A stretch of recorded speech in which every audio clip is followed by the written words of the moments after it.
اعوذ باللہ من الشیطان الرجیم بسم اللہ الرحمن الرحیم الذين قالوا إن الله عهد إلينا ألا نؤمن لرسول حتى يأتينا بقربان تأكله النار قل قد جاءكم رسل من قبلي بالبينات وبالذي قلتم فلم قتلتموهم إن كنتم صادقين فَإِن كَذَّبُوكَ فَقَدْ كُذِّبَ رُسُلٌ مِّن قَبْلِكَ جَاءُوا بِالْبَيِّنَاتِ وَالزُّبُرِ وَالْكِتَابِ الْمُنِيرِ كُلُّ نَفْسٍ ذَائِقَةُ الْمَوْتِ وَإِنَّمَا تُوَفَّوْنَ أُجُورَكُمْ يَوْمَ الْقِيَامَةِ فَمَن زُحْزِحَ عَنِ النَّارِ وَأُدْخِلَ الْجَنَّةَ فَقَدْ فَازَ وَمَا الْحَيَاةُ الدُّنْيَا إِلَّا مَتَاعُ الْغُرُورِ صدق اللہ العظیم۔ الذین قالوا، وہ لوگ جنہوں نے کہا، ان اللہ عہد الینا، بے شک اللہ تعالیٰ نے عہد کیا ہے ہمارے ساتھ، اللہ نؤمن لرسول، یہ کہ ہم کسی رسول پر ایمان نہ لائیں، حتی یأتینا بقربان، یہاں تک کہ وہ ہمارے پاس ایسی قربانی لائے، تأکلہ النار، کہ اس کو آگ کھا جائے۔ اس آیت کریمہ میں یہودیوں کی ایک شرارت کا ذکر ہے۔ وہ اس طرح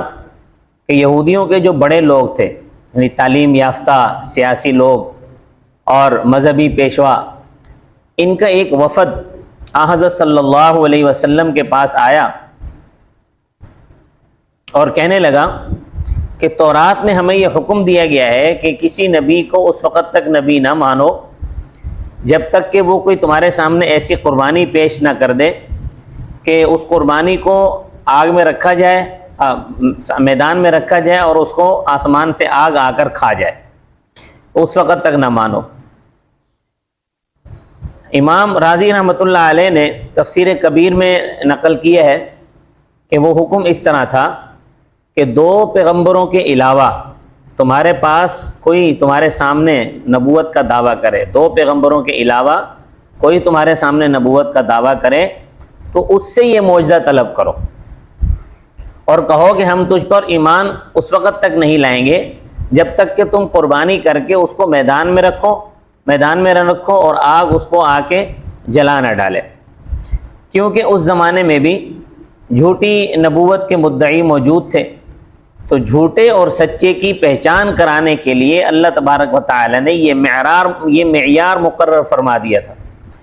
مگر 2 پیغمبروں کے علاوہ، اور وہ 2 پیغمبر حضرت عیسیٰ علیہ السلام اور حضرت محمد الرسول اللہ صلی اللہ علیہ وسلم، ان دونوں کے متعلق یہ حکم تھا کہ ان کو ہر حال میں ماننا ہے، ہر حال میں ان کو تسلیم کرنا ہے۔ یہ نشانی ان لوگوں سے طلب کرنی ہے کہ جو ان 2 کے علاوہ نبوت کا دعویٰ کریں، اور ان 2 کے ہاتھ پر یہ نشانی ظاہر نہیں ہوگی۔ لیکن یہودیوں نے یہ کیا کہ آدھی بات انہوں نے بیان کی اور آدھی چھپا لی۔ اس کو آپ ایک مثال سے سمجھیں، جیسا کہ قرآن کریم میں حکم ہے، یا ایھا الذین آمنوا لا تقربوا الصلاۃ وانتم سکارى، اے ایمان والو تم نماز کے قریب بھی نہ جاؤ جبکہ تم نشے کی حالت میں ہو۔ اب اگر کوئی آدمی یہ کہے کہ جی میں نماز نہیں پڑھتا، میں اس وجہ سے نماز نہیں پڑھتا کہ قرآن میں یہ حکم آیا ہے یا ایھا الذین آمنوا لا تقربوا الصلاۃ، کہ ایمان والو نماز کے قریب بھی نہ جاؤ، تو اس کو کہا جائے گا کہ بھائی اس آیت کا سیاق و سباق تو دیکھ لے، اس آیت کے آگے پیچھے بھی تو کچھ ہے۔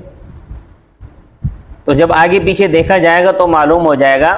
کہ نشے کی حالت میں نماز کے قریب جانے سے منع فرمایا گیا ہے، کیونکہ پہلے شروع اسلام میں نماز کے اوقات کے علاوہ شراب حرام نہیں تھی، شراب پینا جائز تھا، شراب حلال تھی، اور حکم یہ تھا کہ یا ایھا الذین آمنوا لا تقربوا الصلاۃ وانتم سکارى، کہ اے وہ لوگو جو ایمان لائے ہو نماز کے قریب نہ جاؤ اس حالت میں کہ تم نشے میں ہو، حتی تعلموا ما تقولون، جب تک کہ تم نہ سمجھو جو تم کہتے ہو۔ یعنی آدمی جو کچھ نماز میں پڑھتا ہے اس کو یہ معلوم ہونا چاہیے کہ میں کیا پڑھ رہا ہوں، اس کا مفہوم کیا ہے، اس کے مفہوم کا علم ہونا چاہیے۔ لیکن اگر آدمی نشے میں ہو، شراب کے نشے میں ہو یا کسی بھی نشے میں ہو، تو اس کو کچھ پتہ ہی نہیں چلتا کہ وہ کیا بول رہا ہے۔ اب معاف رکھنا کہ ہمیں شراب کا نشہ تو نہیں ہے، لیکن ہم لوگوں کو جہالت کا نشہ ہے، ہمیں پتہ ہی نہیں ہوتا کہ نماز میں کیا پڑھ رہے ہیں۔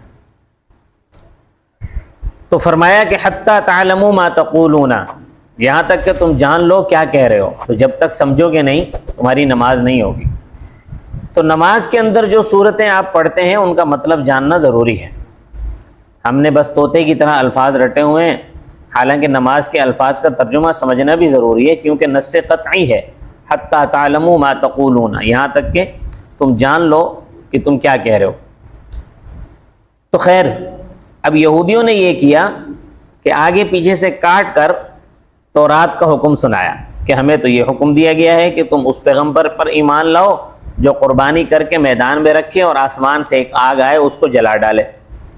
اللہ تعالیٰ نے اس کے دو جواب دیے ہیں۔ پہلا جواب، قل قد جاءکم رسل من قبلی بالبینات، آپ صلی اللہ علیہ وسلم کہہ دیں کہ تحقیق آئے تمہارے پاس رسول مجھ سے پہلے واضح دلیلوں کے ساتھ۔ یعنی اللہ تعالیٰ کے کئی پیغمبر ایسے تشریف لائے کہ جنہوں نے قربانی والا معجزہ تو نہیں دکھایا، لیکن اس کے علاوہ اور کئی معجزے تمہیں دکھائے، کئی دلائل تمہیں دیے، مگر تم نے تسلیم نہیں کیا، کیونکہ ایسے پیغمبر بھی تھے جن کے لیے قربانی والی نشانی نہیں تھی، دوسرے معجزے اور دلائل تھے، کیونکہ پیغمبر کے لیے تو نشانی چاہیے۔ ایک جواب تو یہ، اور دوسرا جواب الزامی ہے۔ جواب تو سمجھ میں آ گیا کہ وہ بہت سارے پیغمبر ایسے آئے جن کے پاس معجزات بھی تھے، دلائل بھی تھے، تمام معجزات دیکھنے کے بعد، دلائل سننے کے بعد بھی تم نے ان کو نہیں مانا۔ اور دوسرا جواب ہے الزامی، فرمایا وَبِالَّذِي قُلْتُمْ، اور وہ نشانی بھی لائے جو تم کہتے ہو، فَلِمَ قَتَلْتُمُوهُمْ، بس تم نے ان کو کیوں قتل کیا، ان کنتم صادقین، اگر تم سچے ہو۔ پھر آگے اللہ تبارک و تعالی نے اپنے پیغمبر علیہ السلام اور ان کے متبعین کو تسلی دی ہے، فرمایا فَإِن كَذَّبُوكَ، پس اگر وہ آپ صلی اللہ علیہ وسلم کو، اے نبی کریم صلی اللہ علیہ وسلم، جھٹلائیں تو آپ صلی اللہ علیہ وسلم صبر کریں۔ فَقَدْ كُذِّبَ رُسُلٌ مِّن قَبْلِكَ،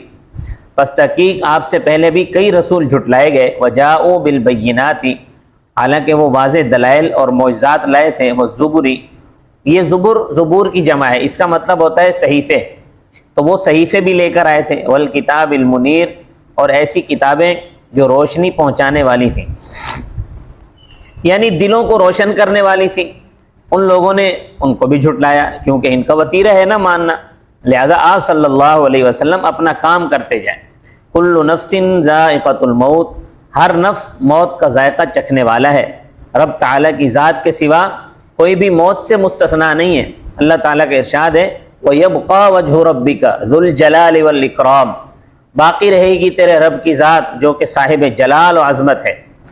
فرشتے ہزارہا سال سے زندہ چلے آ رہے ہیں، مگر ایک وقت آئے گا کہ فرشتوں پر بھی فنا آئے گی، حتیٰ کہ ملک الموت حضرت اسرائیل علیہ السلام بھی موت سے نہیں بچ سکتے۔ موت یہ بہت زور آور چیز ہے۔ حضرت عمر بن عاص رضی اللہ تعالیٰ عنہ فرمایا کرتے تھے کہ مجھے اس پر تعجب ہے کہ جس کے ہوش و حواس قائم ہوں اور مرتے وقت موت کی کیفیت بیان نہ کر سکے۔ جب ان کی موت کا وقت آیا تو ان کے بیٹے حضرت عبداللہ بن عمر بن عاص رضی اللہ تعالیٰ عنہما نے کہا کہ ابا جی صف لنا الموت، موت کی کیفیت بیان کیجئے۔ آپ فرمایا کرتے تھے کہ بندے کے ہوش و حواس ٹھکانے ہوں اور وہ موت کی کیفیت بیان نہ کر سکے تو آپ ابھی بیان کیجئے موت کی کیفیت۔ لہٰذا آپ موت کی کیفیت بیان کریں کہ اس وقت کیا حال ہے آپ کا، تو فرمایا نہ پوچھو، میری یہ کیفیت ہے جس طرح سوئی کے ناکے سے میری جان نکالی جا رہی ہے، اور کسی نے رضوہ پہاڑ اٹھا کر میری گردن پر رکھ دیا ہے۔ مدینہ طیبہ میں احد پہاڑ کے بعد سب سے بڑا پہاڑ ہے یہ رضوہ پہاڑ۔ وَإِنَّمَا تُوَفَّوْنَ أُجُورَكُمْ، اور پختہ بات ہے کہ تمہیں پورا پورا دیا جائے گا تمہارا اجر، یوم القیامت، قیامت والے دن۔ بعض نیکیاں ایسی ہوتی ہیں کہ ان کا بدلہ دنیا میں مل جاتا ہے، مال کی شکل میں، اولاد کی صورت میں، یا کاروبار کی ترقی کی صورت میں دنیا میں مل جاتا ہے، مگر وہ بہت تھوڑا ہوتا ہے۔ مومن کو پورا پورا بدلہ قیامت کے دن ملے گا انشاءاللہ تعالی۔ فمن زحزح عن النار، پس وہ شخص جو دور رکھا گیا یعنی بچا لیا گیا دوزخ کی آگ سے، وادخل الجنت، اور داخل کیا گیا جنت میں، فقد فاز، پس تحقیق وہ کامیاب ہو گیا۔ فرمایا اچھی طرح سمجھ لو، وما الحیات الدنیا الا متاع الغرور، اور نہیں ہے دنیا کی زندگی مگر دھوکے کا سامان۔ یہ دنیا کی زندگی انسان کو دھوکہ دیتی ہے، اس زندگی کا کوئی اعتبار نہیں۔ اب معلوم نہیں کہ تھوڑی دیر کے بعد ابھی زندگی ہے یا نہیں ہے، صبح ہے شام کو پتہ نہیں ہے یا نہیں ہے، کیونکہ موت کسی وقت بھی آ سکتی ہے، اس کا کوئی وقت مقرر نہیں ہے۔ لہٰذا اس دنیا کی زندگی کو فانی اور عارضی سمجھو، اس کو ہمیشہ کی زندگی مت سمجھو، اس کو عارضی سمجھتے ہوئے ہمیشہ کی زندگی کی تیاری کرو۔ اللہ تبارک و تعالی مجھے اور آپ کو عمل کی توفیق عطا فرمائے۔ وما علینا الا البلاغ المبین۔